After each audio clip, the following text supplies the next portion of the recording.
am Sean Marquis. I'm the president of the Nansen Ski Club, and this is Scott Halverson, treasurer of the Nansen Ski Club.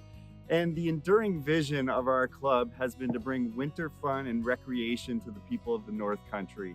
So get folks outside and enjoy the beautiful surroundings that we enjoy up here in northern New Hampshire. Maybe get a little bit of movement in, and most importantly, have fun. Given that we're the oldest continuously operating ski club in America, going back to the early 1800s, the Nansen Ski Club has a direct line to even the beginnings of the city of Berlin. Beyond that, we also are a big part of the history of skiing in North America. Big part of its heritage was its ski jumping. And that got lost in 1985. And the Friends have joined with the Nansen Ski Club to bring that part of the club back. Started with the big Nansen just to save it from being demolished. As you can see now, if you drive up Route 16, it is fully in view. It's being restored as we speak. Our vision and mission, however, is tempered with new ideas, whether it be this new porcelain knobbed track on our 39-meter jump, or our wood stove heated solar powered Wi-Fi enabled warming hut up at the Mylan Hill State Park, or new events like our art sled rally, where kids of all ages, including adults, get together and build crazy creations and then slide it down the Nansen ski jump landing. Given the overwhelming cooperation that we experience from our volunteers to our business sponsors to our community as a whole, it really feels like our vision is a shared vision beyond our organization. And this is something we're looking to further develop. When we have our winter carnivals, we wish to extend those to other organizations to plug into them. So our programming is broader and deeper, and folks visiting the area will have a richer experience of what it is to be in the North Country. The Androscoggin Valley Chamber of Commerce is a huge help in that, in being a hub between all of us and allowing us to easily plug these folks into the mix.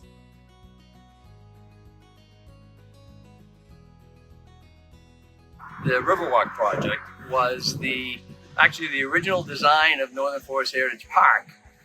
The original plans for that project had a meandering path just on the north end of the park, and when we looked at that, we realized we could do a much better job showcasing the whole river right up to the 12th Street Bridge by building a river walk, a full pedestrian way. So that's really where the inspiration came from. I think it was 2002, believe it or not, when we first brought the concept to City Council, and City Council right out of the gate was behind the project. And frankly, I've never forgotten the support that then Councilor Paul Grenier gave to the idea. And we made many funding applications, and obviously the earlier ones weren't successful, but it finally had success when the city committed to rebuilding Route 16, and that project took place a few years ago. That was from St. Anne's Church all the way up to 12th Street Bridge. And that really opened up, I think, the funding opportunities. While it did take some time, most people wouldn't realize the Riverwalk project really inspired other work that's happened in the city over the years. We had to do a preliminary engineering effort for the Riverwalk, back in probably 2003. And we used the elements from that project in other projects. What brings me the most satisfaction is seeing people use it. Last week it was 51 degrees. I happened to be going through town, and I saw folks pushing baby carriages, and I saw groups of family members and friends walking in opposite directions, meeting up with each other and talking with each other. Really looking forward to what spring and summer brings to the Riverwalk, and to me, that says it all.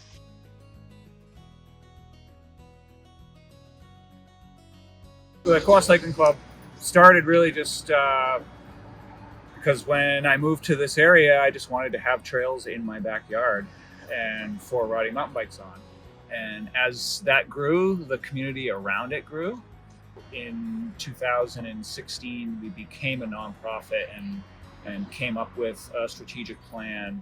We set some goals at that point of shooting for 50 miles and to start like a youth outreach and a kids program, which we've got, and a trail sustainability program, which we've started. Where we saw like a major rise within like the greater community was when we started the Pete's Bikes program and started doing these kids rides in the summer.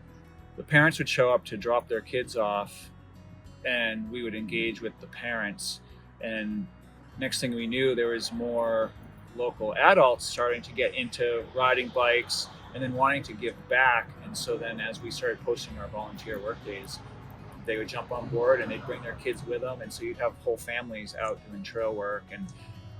And then as soon as you pull in the locals, that just spreads. Like we're really just becoming a little bit more real. It's been like a super organic growth, not really trying to get too big too fast, because we've got 16 bikes that are free to use for local kids, and we do a handful of events, both summer and winter, as fundraisers. But oftentimes it's really more just to like bring people together and learn about what we're doing. And we'll make a little bit of money, but usually it's just more about bringing people together.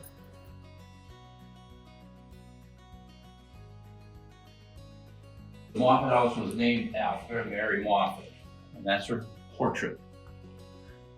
And so she shared the vision with the Berlin and Coos County Historical Society in 1996 to preserve objects and writings related to the history of Berlin and Coos County.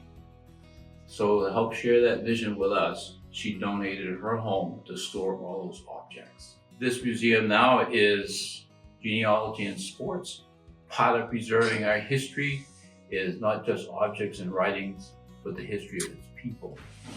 These two spaces, these two rooms, are a big part of our vision, not just for preserving objects and writing, but to preserve the history of the people that lived in Berlin.